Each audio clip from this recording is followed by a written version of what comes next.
And so Esther's been playing with this week. In fact, she's been playing with it every day for quite a bit of time every day, wanting to understand what we mean by focusing upon that grid. We've been saying, find a word like fun and just focus upon fun. Just try to hold the word fun in your mind until the emotion of it starts to move within you. And then fun ideas and then fun experiences must follow. It's law. And then Esther said, but Abraham, just focusing on the word fun, 3 little letters on a page, not that much fun. Let me write it 100 times. Still nothing. Not that much fun. How am I going to get fun out of a word? We say, well, first of all, you're establishing your intent. You're focusing an intention into place. I want fun. I want to feel fun. I want the feeling of fun. And if you stay there just a little bit, it is our promise to you that then the next question will occur to you. Do I remember ever having fun?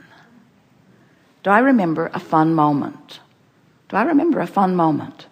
Do you remember a fun moment? Yeah. Do you? Yeah. Esther saw something deeply disturbing on one level last night. She saw a picture of one of the members of their Abraham road team in a shopping cart. And another member pushing that person through a parking lot. It looked like it was in the middle of the night because there was no one else around. And she knows there was at least one other member present because someone took the picture.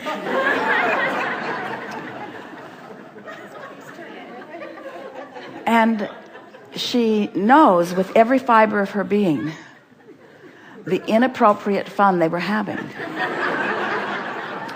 She doesn't know what happened to the shopping cart. She doesn't know where they stole the shopping cart from. She doesn't know who else knows about the incident.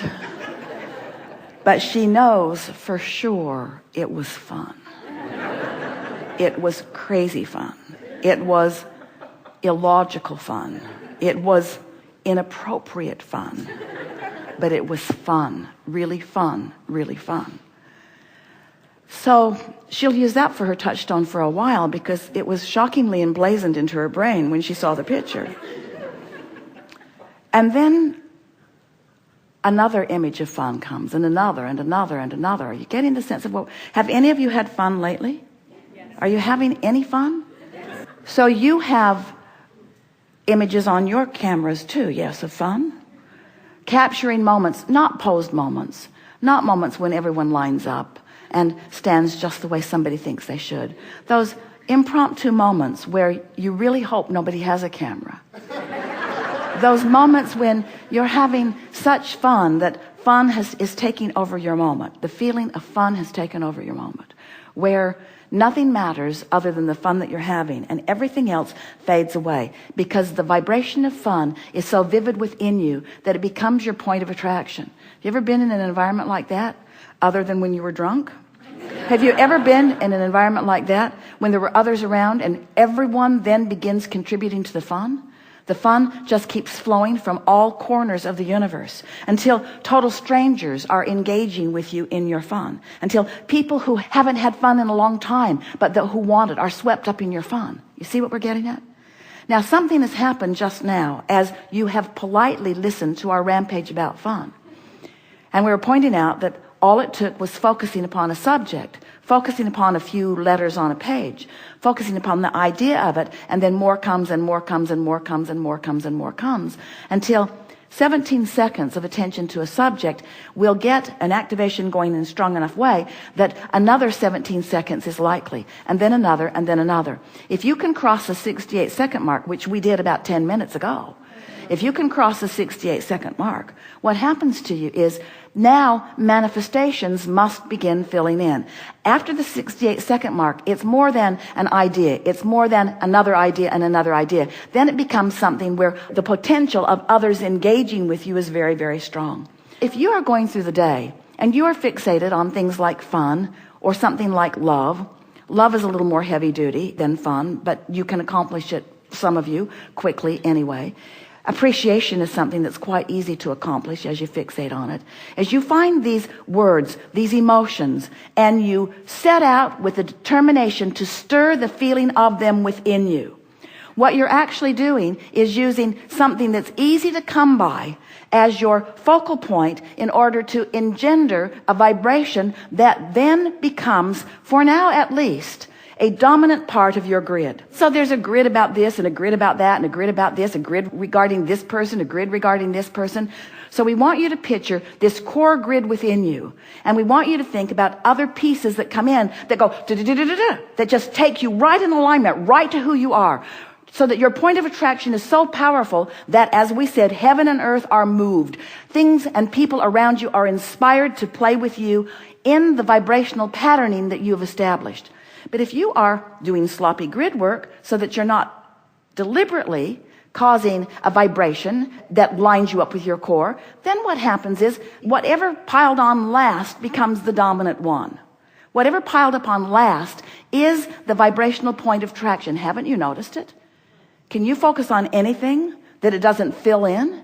Can you give your attention to anything wanted or unwanted that it doesn't begin to fill in right away with things that are a vibrational match to it? You can't. We know you can't because we know the power of law of attraction.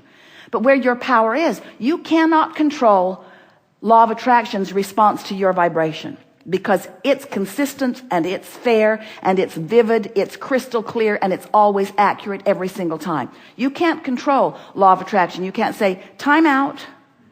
You can't say, I want to do over. Well, you can say, I want to do over, because you can set a different grid into motion every 17 seconds. But you can't say, I take that back. All you can do is no longer spew it again. Some years ago, we were offering an analogy that it's like you're moving through time and you're spewing this red, inky, misty stuff out there. And it's just out there and it's sort of fogging up the room. It doesn't smell that good either. And it's making it more difficult for you to see. It's muting your experience. And if you would just stop doing that thing you're doing, that mist would dissipate. It would clear out in a little bit, much faster than you realize. But what happens is, because most people are reacting to the environment around them, you've had a grid going that filled in with a manifestation. Now you've got your attention on the manifestation, so you're shoring up that grid, which is filling in with another manifestation. Now your attention's upon that manifestation, so you're shoring up that grid. So today, as we are talking about the art of allowing, what we're really talking about is making a concentrated, more determined, more conscious effort. And we don't really like the word effort, but decision, decide, focus. Sometimes it takes a little effort to distract yourself from the reality of the grid that is filled in while you get hold of the vibrational core of the well-being that is dominant. And then it is our promise to you that that core dominant grid of well-being and fun and clarity and joy and vitality will fill in with things that match it. And it will happen as soon as today. So we are eager to talk with you about anything that matters to you. There is nothing off limits. We're going to be mindful of your grid, and we'll point it out to you. We won't be too willing to go too far into conversation that might promote a grid that we know will fill in. It's a disservice that we do to you, or that you do to anyone, if we encourage a maintenance of an unwanted grid. Really. It's much better if we focus upon what is wanted and get to the core of it vibrationally. But it makes for a rather boring meeting. Just like it makes for a rather boring moment as Esther is just writing fun. Abraham really knows what fun is. Yes, sir. That's really a lot of fun. What do you want to talk about? You're ready. Well, let us just say in advance, this is going to be really fun. Start right here.